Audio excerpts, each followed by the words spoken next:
नमस्कार,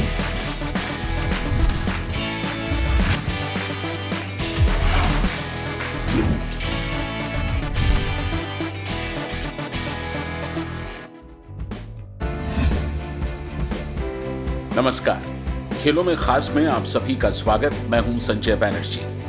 शुरुआत सुर्खियों के साथ। गौतम गंभीर बोले, भारत 5 गेंदबाज के साथ खेले, रहाणे नंबर 4 पर बल्लेबाजी करें।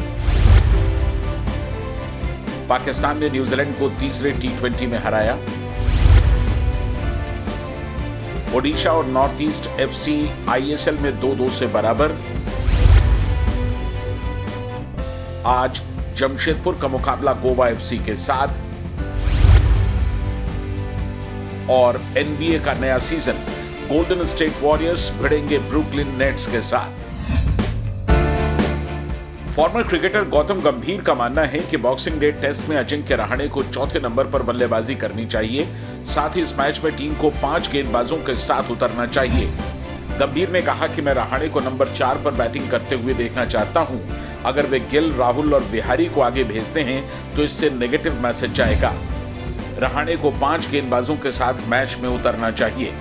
गंभीर ने कहा कि टीम इंडिया के पास 3 पेस बॉलर और अश्विन के रूप में एक स्पिनर होगा जो किसी भी सिचुएशन से निपटने में सक्षम है। फिर भी भारत को 2 स्पिनर्स को शामिल करना चाहिए।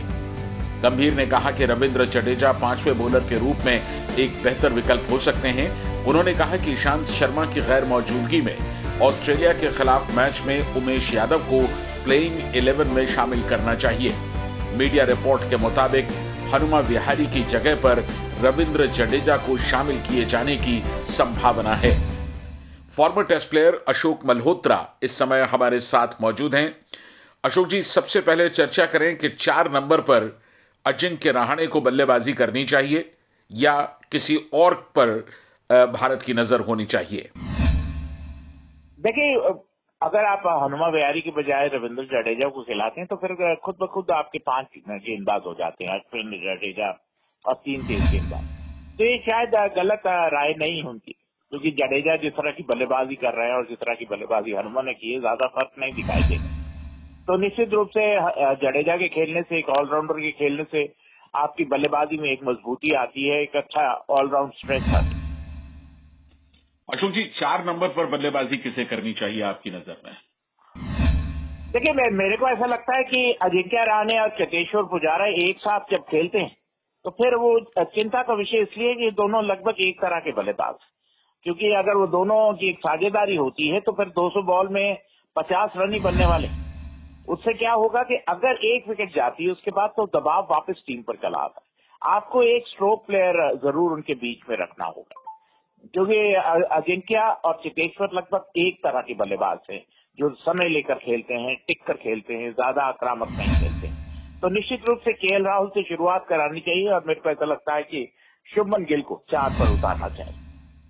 तो मयंक अग्रवाल और KL राहुल आपकी नजर में पारी की शुरुआत करें, शुभमन गिल नंबर 4 पर आए।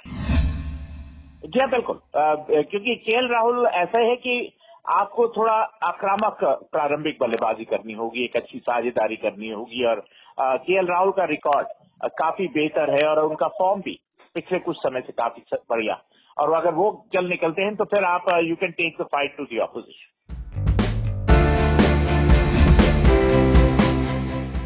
इस बीच विराट कोहली पैटर्निटी लीव पर कल ही भारत रवाना हो गए। बाकी 3 टेस्ट मैचेस में कप्तानी का जिम्मा अजिंक्य रहाणे संभालेंगे। न्यूज एजेंसी के मुताबिक रवाना होने से पहले विराट ने टीम के साथ मीटिंग की और प्लेयर से कहा कि वे पिछले मैच को भूलकर आने वाले मैच पर फोकस करें और खुद पर भरोसा रखें। खबर है कि रोहित शर्मा दूसरे मैच के बाद टीम के साथ जुड़ जाएंगे। रोहित फिलहाल सिडनी में क्वारंटीन है। BCCI ने साफ किया है कि रोहित अभी सिडनी में ही रहेंगे।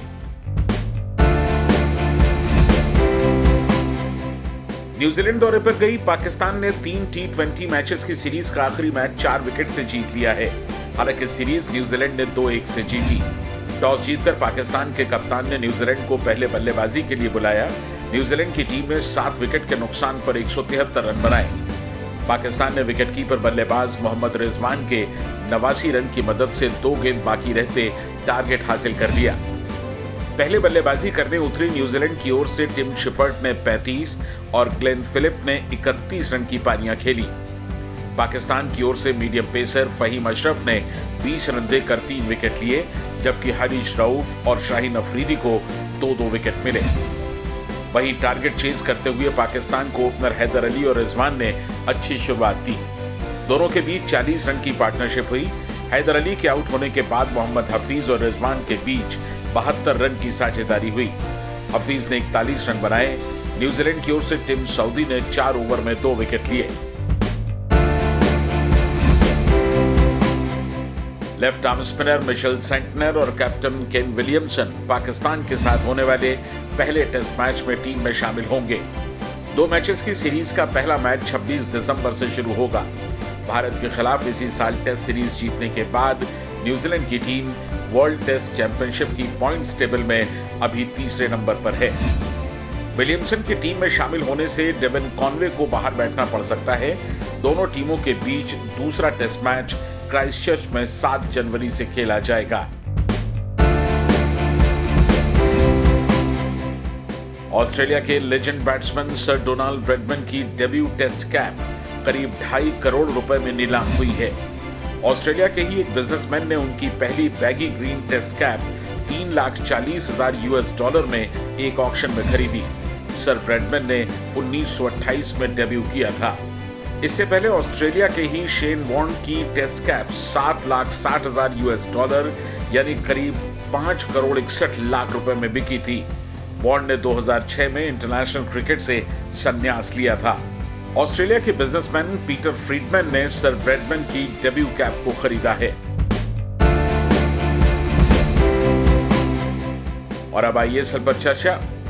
आईएसएल में कल खेले गए मुकाबले में नॉर्थ ईस्ट यूनाइटेड और ओडिशा एफसी का मैच 2-2 की बराबरी पर खत्म हुआ।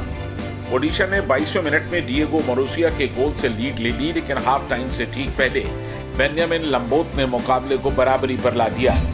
65वें मिनट में नॉर्थ ईस्ट के अपिया ने पेनल्टी को गोल में बदलकर एक बार फिर लीड ली, लेकिन बमुश्किल 2 मिनट के भीतर अलेक्जेंडर ने गोल कर ओडिशा को बराबरी पर ला खड़ा किया।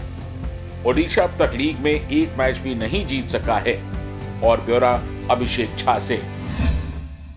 इंडियन सुपर लीग में कल रात को मुकाबला खेला गया ओडिशा एफसी बनाम नॉर्थ ईस्ट यूनाइटेड के बीच में, और यह मैच काफी इंटरटेनिंग रहा, काफी रोमांचक रहा और अंत में 2-2 की बराबरी पर यह मैच खत्म हुआ। एक पॉइंट्स लेने में दोनों ही टीमें सफल रही, लेकिन मुकाबले की शुरुआत करें तो ओडिशा की टीम ने अटैक किया था और मॉरिशियो ने 22वें मिनट में पहला गोल किया था। 1-0 की बढ़त ओडिशा की टीम ने हासिल कर लिया था, लेकिन फर्स्ट हाफ के बिल्कुल डाइंग मिनट में, यानी कि जब मुकाबले की समाप्ति हो रही थी फर्स्ट हाफ में, वहां पर लैम्बोर्ट ने गोल करते हुए नॉर्थ ईस्ट यूनाइटेड की टीम को इस मुकाबले में वापसी करा दी और 1-1 की बराबरी पर पहला हाफ खत्म हुआ। जब दूसरे हाफ की शुरुआत हुई 65वें मिनट में एल्फा ने पेनल्टी के जरिए गोल करते हुए नॉर्थ ईस्ट यूनाइटेड की टीम को 2-1 से लीड दिला दी थी। और कहां पर एक समय जो नॉर्थ ईस्ट यूनाइटेड की टीम पीछे चल रही थी वो इस मुकाबले में आगे आ गई थी और लग रहा था कि आज के मैच में जो नॉर्थ ईस्ट यूनाइटेड की टीम है वो एक बार फिर से 3 पॉइंट्स लेकर जाएगी, लेकिन अलेक्जेंडर ने 67वें मिनट में गोल करते हुए ओडिशा की तरफ से गोल करते हुए मुकाबले को 2-2 पर फिनिश किया। और इस तरीके से इस मैच की बात करें तो कुल मिलाकर 1-1 पॉइंट्स लेने में दोनों ही टीमें सफल हो गई। नॉर्थ ईस्ट यूनाइटेड की टीम इस समय 8 मैचेस के बाद कुल मिलाकर 11 पॉइंट्स के साथ चौथे पायदान पर है। वहीं पर ओडिशा की बात करें 7 मैचेस के बाद अब तक इन्होंने किसी भी मैच में जीत दर्ज नहीं की है और इस समय 10वें पोजीशन पर है और कुल मिलाकर इनके पास इस समय 2 अंक हैं। आईएसएल में आज जमशेदपुर एफसी का मुकाबला एफसी गोवा के साथ होगा। यह मैच बॉस्को के तिलक मैदान पर खेला जाएगा। जमशेदपुर की टीम चेन्नईयन एफसी के हाथों मिली हार के बाद से पिछले 6 मैच में से एक भी नहीं हारी है। पिछले 3 मैच में जमशेदपुर ने सिर्फ 1 गोल खाया है और 2 क्लीन शीट हासिल की हैं। ये मैच 2 ऐसे प्लेयर्स इगोर एंगुलो और नेरका वॉल्क्सिस के बीच की भिड़ंत का गवाह भी बन सकता है, जिन्होंने मौजूदा सीजन में अभी सबसे ज्यादा गोल किए हैं। इन दोनों के नाम अब तक 6-6 गोल हैं। जमशेदपुर के लिए मोनरॉय वापसी कर रहे हैं, उन्हें एक मैच के लिए सस्पेंड किया गया था। इस बीच गोवा की टीम अपने डिफेंस के साथ अब तक संघर्ष करती नजर आई है। इस टीम का डिफेंस उसकी कमजोरी है। बीते 2 मैचों में इस टीम ने 29 शॉट्स का सामना किया, जिनमें से 10 टारगेट पर थे। चिंता की बात यह है कि यह टीम लगातार 2 मैचेस हार चुकी है। एसोसिएशन ऑफ टेनिस प्रोफेशनल्स यानी एटीपी अवार्ड्स की घोषणा कर दी गई है। रॉजर फेडरर, राफेल नडाल और नोवाक जोकोविच का शुमार टॉप एटीपी अवार्ड्स जीतने वाले खिलाड़ियों में है। फेडरर को सिंगल्स कैटेगरी में फैंस फेवरेट अवार्ड से नवाजा गया। फेडरर सिंगल्स कैटेगरी में प्रशंसकों के सबसे पसंदीदा खिलाड़ी रहे। उन्हें लगातार 18वें साल फैंस फेवरेट अवार्ड के लिए चुना गया। वहीं 2020 में अपना 13वां फ्रेंच ओपन खिताब और कुल 20वां ग्रैंड स्लैम जीतने वाले नडाल को स्पोर्ट्समैनशिप अवार्ड दिया गया। उन्हें कुल 4थी बार स्टीफन एडबर्ग स्पोर्ट्समैनशिप अवार्ड से सम्मानित किया गया। रूस के रूबलेव ने 2020 में 5 एटीपी टाइटल समेत 41 मैच जीते। इसकी बदौलत उन्होंने करियर हाईएस्ट 8वीं रैंक हासिल की। रूबलेव को मोस्ट इंप्रूव प्लेयर अवार्ड से सम्मानित किया गया है। वहीं उनके कोच फर्नांडो विंसेंट को coach of the year award दिया गया है। नेशनल बास्केटबॉल लीग यानी एनबीए का नया सीजन आज से डबल हेडर के साथ शुरू हो रहा है। ओपनिंग नाइट के पहले मुकाबले में गोल्डन स्टेट वॉरियर्स का सामना ब्रुकलिन नेट्स के साथ होगा, जबकि दूसरे मुकाबले में NBA champions Los Angeles Lakers का सामना एलए क्लिपर्स के साथ होगा। ओपनिंग नाइट में एनबीए के most valuable players Stephen Curry, Kevin Durant और लेब्रॉन जेम्स तथा 2 बार के NBA finals MVP Kawhi Leonard action में दिखेंगे। केविन ड्यूरैंट प्री सीजन के अलावा करीब 1.5 साल बाद अपना पहला मैच खेलेंगे। ड्यूरैंट नेट्स के साथ एक ऐसी टीम के खिलाफ नजर आएंगे जिसके साथ वो 2 एनबीए चैंपियनशिप और 2 एनबीए फाइनल्स एमवीपी अवार्ड जीत चुके हैं। नए सीजन का पहला मुकाबला भारतीय समय के अनुसार 23 दिसंबर यानी कल वॉरियर्स और नेट्स के बीच सुबह 5:30 बजे खेला जाएगा, जबकि कल ही दूसरे मुकाबले में सुबह 8:30 बजे क्लिपर्स का सामना लेकर्स के साथ होगा। आज का खेलों में खास यहीं तक। स्पोर्ट्स अपडेट्स, वीडियोस और ब्लॉग्स के लिए आप हमारी वेबसाइट sportszindagi.com जरूर विजिट करें।